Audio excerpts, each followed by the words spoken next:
ज्ञानवापी मस्जिद पर आ चुका है एक बड़ा फैसला हिंदू पक्ष के हक में आ चुका है। मुस्लिम पक्ष की जो याचिका थी उसको कोर्ट ने बिल्कुल खारिज कर दिया है। कहा कि ये कोई सुनने वाली बात आपकी है नहीं। इसी बात को लेकर असदुद्दीन ओवैसी साहब ने एक बयान दिया। उन्होंने कहा कि 1991 में जो एक कानून बना तमाम मजहब के धार्मिक स्थलों के लिए कि जो धार्मिक स्थल जिस जगह है वो वहीं रहेगा और जिसके अंडर में है वो उसी के कब्जे में रहेगा, उस बात को लेकर उन्होंने बयान दिया कि ये फैसला भी बाबरी मस्जिद की फैसले की तरह होता हुआ दिखाई दे रहा है। लेकिन उस वक्त जब कानून बना तो सिवाय बाबरी मस्जिद को छोड़कर तमाम धार्मिक स्थलों के बारे में यही कानून बनाया गया। बहरहाल वाराणसी की कोर्ट ने इसको खारिज कर दिया और उस पर अब अगली सुनवाई 22 सितंबर को होगी। ज्ञानवापी मस्जिद के बारे में काफी चर्चा हुई है, आप लोगों ने पहले भी काफी सुना होगा,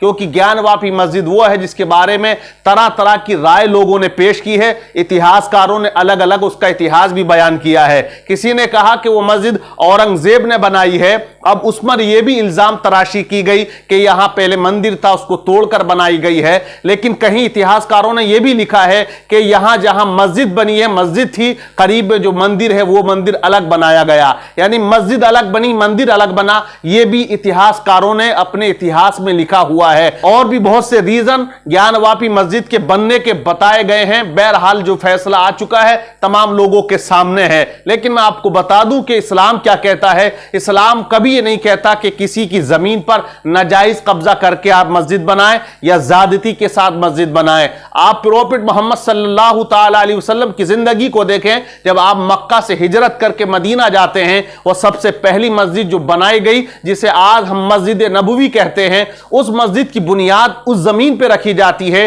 जो जमीन यतीम बच्चों की थी। पैगंबर आजम ने इरशाद फरमाया, इस जमीन पर मस्जिद उस वक्त तक हम कायम नहीं करेंगे जब तक कि जमीन की कीमत उन यतीम बच्चों को अदा ना कर दी जाए। और हुआ भी यही कि मस्जिद नबवी जहां बनी हुई है वो यतीम बच्चों की जगह थी, उनको उनकी रकम अदा कर दी गई। उसके बाद उस मस्जिद को बनाया गया। मस्जिद वहां बनाई जा सकती है जहां मस्जिद के लिए जगह दी जाए और कोई इंसान अपनी मर्जी और खुशी के साथ जो बिल्कुल इख्तियार रखता हो, उस पर काबिज हो और वो कहे कि मैं इस जगह को मस्जिद को देना चाहता हूं, वहां मस्जिद बनाई जा सकती है। किसी की नाजायज जमीन पर मस्जिद बनाने का हुक्म नहीं है। और इस्लाम की तारीख आप पढ़ेंगे, आज तो लोग फबदिया कसा करते हैं। आप देखें किस तरह की कमेंट्स की लाइन लगी हुई है और हमारा नेशनल मीडिया किस तरह से खबरों को दिखाता है और जले पे नमक छिड़कने का वो काम भी किया करता है। हालांकि खबर दिखानी है तो एक अलग अंदाज में भी दिखाई जा सकती है। लेकिन आप सब जानते हैं किस तरह का माहौल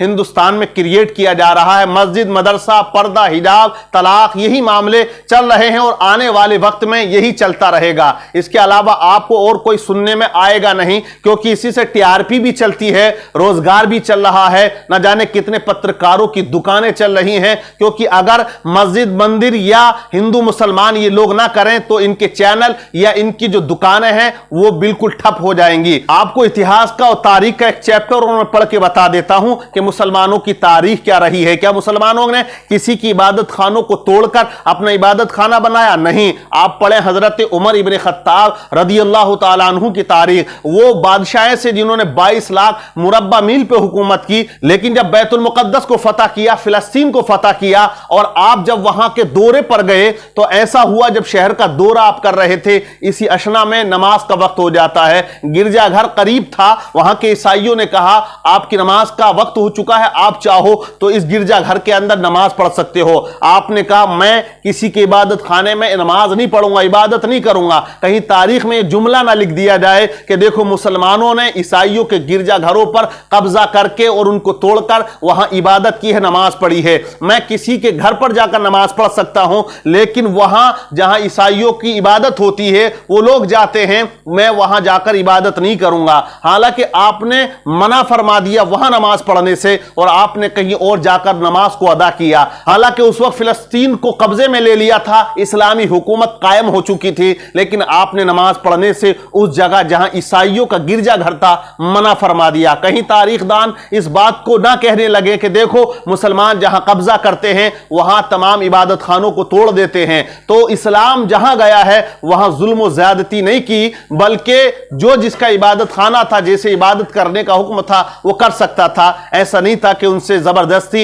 इस्लाम कबूल करवाया गया हो या उनसे कहा गया हो, क्योंकि इस्लाम किसी को जबरदस्ती कबूल करवा ही नहीं सकता। अगर कोई करवाएगा तो वो फिर उसका खुद जिम्मेदार होगा। इस्लाम को कबूल करने के लिए तलवार की या ताकत की जरूरत नहीं होती है, बल्कि मोहब्बत की जरूरत होती है। दिल अगर तस्लीम करता है और जबान कहती है ला इलाहा इल्लल्लाह मुहम्मदुर रसूलुल्लाह, तब जाके वो इस्लाम में दाखिल होता है। और अगर कोई जबान से ही इकरार करे, दिल से इकरार ना करे, तो फिर वो किसी काम का मुसलमान नहीं कहलाता है और इस्लाम इस चीज को एक्सेप्ट भी नहीं करता है। ये बात याद रखिएगा। बहरहाल ये दौर तुम्हारा है, ये वक्त तुम्हारा है, तुम झूठ को सच लिख दो, ये अखबार तुम्हारा है।